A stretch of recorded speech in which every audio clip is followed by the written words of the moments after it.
Master Jeweler Man channel, where I'm teaching you how to be a master jeweler from a beginner.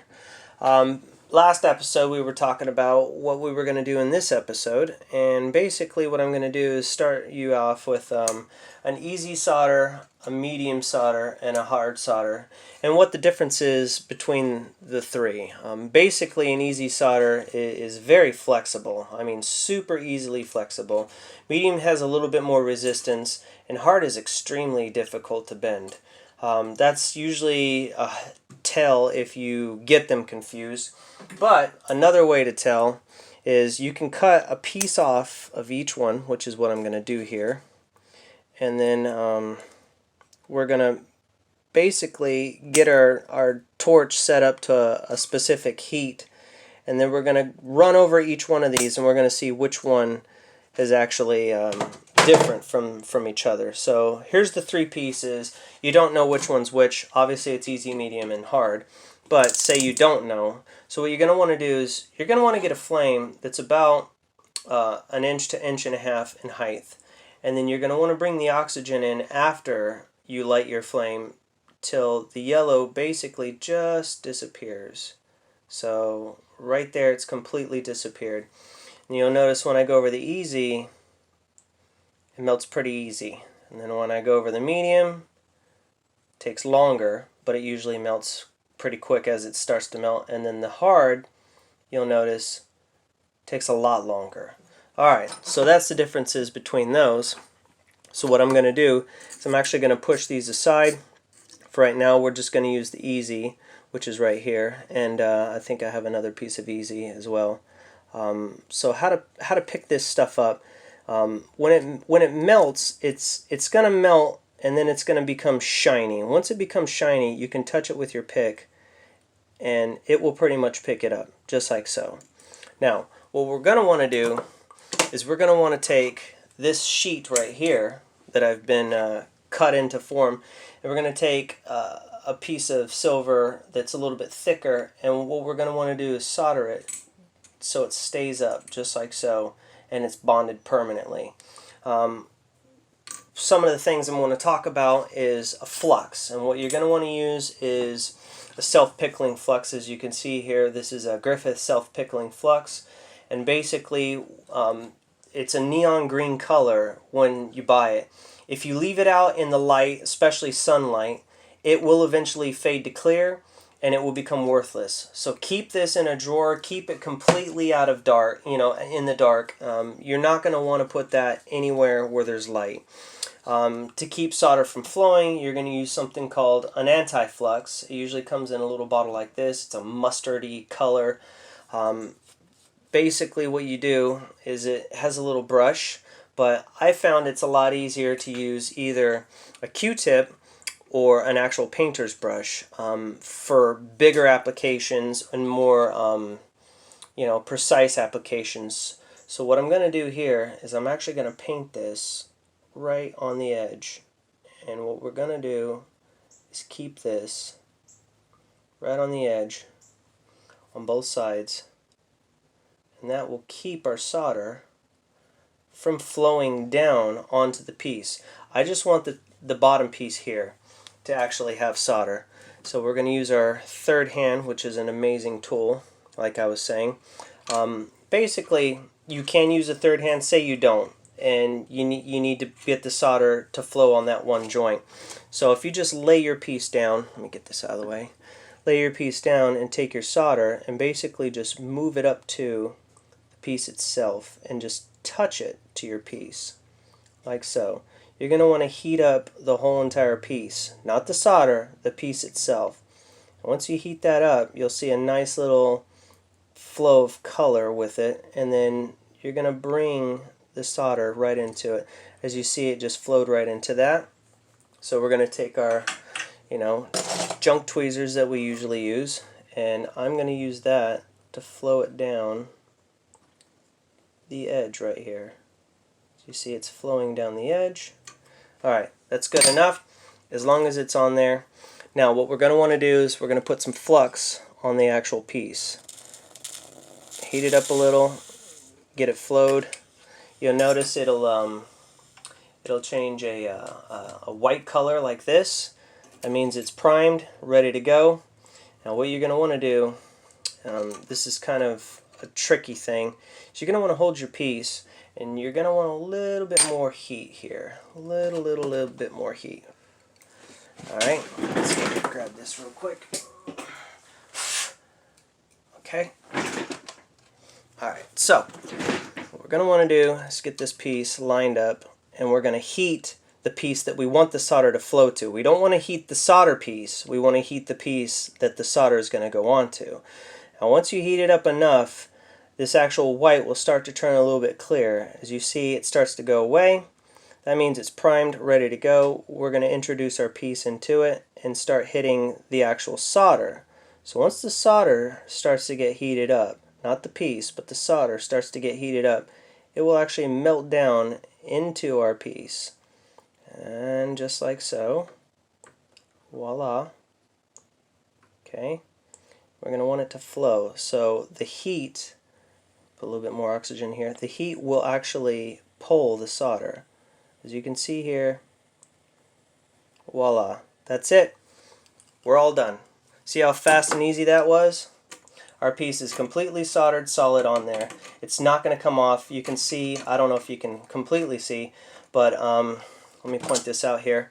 Our joint has got solder going all the way across it, all the way from one end to the other from this one piece. And all we did was just put the solder in one place. You don't have to have the solder all the way across the piece to get it to flow. You just need to have the solder on the piece that you want soldered to your piece. Does that make sense? If not, watch the tutorial again, you'll understand. But as you can see here, it literally is a solid weld. This piece is not going to come off of this plate. It's not. I mean, I could hit it with a hammer, it will bend this piece before it breaks. That's how good of a job this is. Now that that's taken care of, and we know how to basically stop the solder from flowing up our piece, because we want it to go down, not up. This stuff is very handy. You can basically use as much as this as you want, but don't overdo it too much. Because if you do it too much, then it might bleed into where you want the solder to actually flow. So basically just paint it like a painting, only in the places you don't want your solder to flow. And that's exactly what you want. We talked about a demo ring sizing, so I actually bent a piece of silver here into a ring. There's a cut here. Say this was a solid piece, and I needed to cut one size or two sizes out. We'll just say two sizes. As I was saying before, we can use our mark a size and then go on the 2.0, which is exactly two sizes, and then basically just take our ring and score it exactly where we need to cut it, and it will show you the lines, and then you can basically just take your saw and cut out the piece using your bench and other pieces. But since I've already cut this down, we're ready to basically just solder this joint. And this is a pretty thick piece of silver, so this time we're going to use the hard solder. And what I'm going to use to hold this in place is my little third hand. So as you can see, it keeps it pretty solid and in place. And say it's moving around like this and you want it to really be steady, that's why I say you need two. So now if I do that, look, this is not going anywhere. This is going to stay exactly where I want it to go. Alright, so what we're going to do is we're going to light our torch. Great tool to have, like I said. We're going to bring it down till it has no yellow. We're going to heat it just a little bit like that, right? And then we're going to take our flux and then we're going to put it right on this crack. Now, it's on the top. If you put the flame directly on it, it's going to push the flux away because of the heat and the pressure of the heat. It's going to push it away. We want it to draw in the crack. So what you're going to want to do is you're going to go inside, and then as you can see, it floated inside the crack and all the way around. It's exactly what you want to do. Now, you don't want to use too much solder. Too little solder is not a bad thing. Trust me. A little bit of solder goes a long way. In fact, this right here, as you can see, is too much solder, but we're going to clean this up anyways. So what I'm going to do is I'm going to turn the heat up somewhat, and then we're going to get rid of that yellow again. You don't want any yellow flame. That's oxidization flame. You don't want that at all. It causes, porosity and different things. So we're going to heat this piece up until it starts to turn clear, like I said. And then you'll notice it'll get a nice sheen color to it. It'll turn dark except for where the flame is. And that's what you want. Now it's telling me, hey, I'm pretty much ready for the solder. So I'm going to bring the solder in, and I'm going to drop it right on top like that. Once it attaches, you're not going to want to put it right on the flame like this. You're going to want to bring it, same thing as the flux, underneath. And as you'll notice, this will start to heat up. And as it heats up, it'll turn a little shiny, and like that, and then it will flow directly into that crack. It will go exactly where the heat is. It wants to go where the heat is. It doesn't want to go away from the heat unless you're directly on it. It wants to go away from the heat. So as you see right here, it's done. I mean, that's it. Very simple, very easy. That's basically a ring sizing right there. All you got to do at this point, as you can see on the inside, it's completely flowed on the inside, and it's still on the outside, which is exactly what you want. This is a solid piece. I could put this on a ring mandrel and even stretch it up if I wanted to. But you're going to take this, you're going to put it in the little crock pot pickle that I was telling you about, and then once that's taken care of, you're going to clean it up. So we're actually going to cheat a little. I'm going to basically let this thing cool off. I'm not going to clean it, I'm just going to cool it off. And then what we could do is actually clean this up. So while we're waiting for this to cool off, and the best way to do it really is actually take your mandrel and stick it on your mandrel. Your mandrel, being solid carbon steel, it will absorb that heat super quick off the piece. But while we take a moment, I'm going to talk to you about the different tools to make different pieces. I took the sheet of silver, and I actually bent it into this circular piece. This is for rings, the helmet ring, Spartan ring. What you're going to want to do at this point is take a little bit of your cutoffs, and which looks like this. Once you cut a piece off, you bend it, you form it to the shape you want. You can see I actually have a line here. That line is actually another 2 sizes. So right now it's a size 12. If I wanted it a size 10, I could cut it right here, and then I would have a piece like this. Once you got a piece like this, you can do a smaller piece like so, and then flatten it and make an edge, and that will actually be the nose piece that will go on here. And we can solder this into place on the crack as we were just shown, and this will adhere and be a solid piece. As you can see, it's already starting to look like a helmet. So at this point, you can add little accent pieces. I can take this, and I've actually filed a very flat edge. One side isn't flat, but this side is very flat.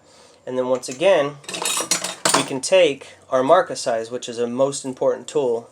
Go like the half-size marker, lay this piece down, and then score it like so. And you'll see a little line that goes all the way across here. And all I got to do is basically just cut where that little line is and get a thinner piece, and I can lay it on top of here. And same thing. Now, one of the things is if you're adhering this piece to here, like so, and then you're going to put another piece on top, you're going to want to use either a medium or a hard solder for adhering this piece to begin with. And then as you take the other piece and put it on top, you're going to want to use an easy solder. Difference is an easy solder will melt before a medium solder. A medium solder will melt before a hard solder, and vice versa. They actually have an extra hard and a very easy solder. So you could do 4 different levels of soldering.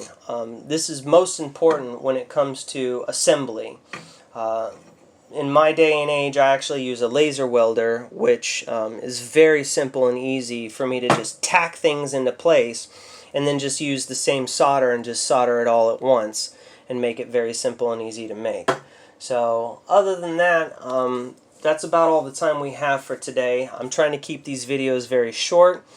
Our next video will probably do a demo of bending and marring pieces of metal and doing a little bit of a different finish and a polishing, just depending on what that, you know, partakes. But so basically our ring is done here, and as you can see, we're going to need to form it a little. And one of the two tools that I didn't tell you about is a brass hammer, which is definitely vital. You don't want steel, you want brass, and you want a rawhide hammer, just like these. And then what you're going to want to do is basically just like so. I usually put a pin, like a nail with a head cut off, in my bench, and I'll set it because there's a hole here on the mandrel. And what I'll do is I'll actually take it and just set it on there, and it will hold my mandrel in place while I'm spinning it and beating it.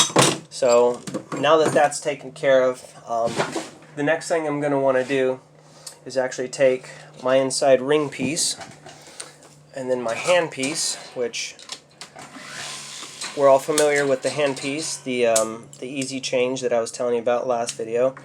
Okay, so that's in there. And then what you're going to want to do is just hold your piece down,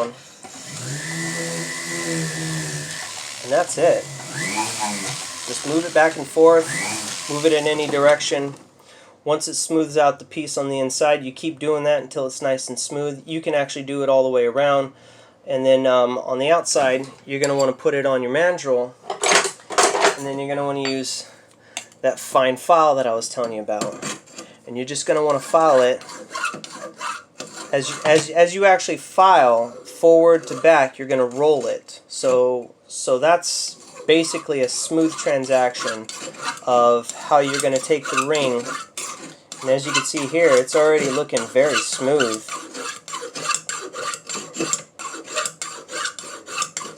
I mean, look at that. That was very light. I didn't even do it hard, and it's already a lot smoother than it was. Once I get this textured very smooth all the way around, all I got to do is just polish this ring, and it's done. I mean, that's it. You just made someone a wedding band, you know. And I just use silver. You can do the same process with gold, same process with platinum, brass, copper, all the other materials. You know, you're going to want to use pieces like this to exactly give you certain angles where you can score, you know, and that's where your bead reamer comes in. You know, so say I have this piece and I need to cut a different angle out of it, so I can lay it right on the piece, do my exact you know, 70 degrees right here, and then just basically score and score, and it will give me an exact 70-degree angle that I need to cut with my saw. So that's all the time we have today. I hope you enjoyed the show, and please subscribe so we can continue this process. Our next episode is going to be a little tricky, but we're going to see what we can do. I'm still waiting for my equipment to come, and hopefully you enjoyed the show. Thank you.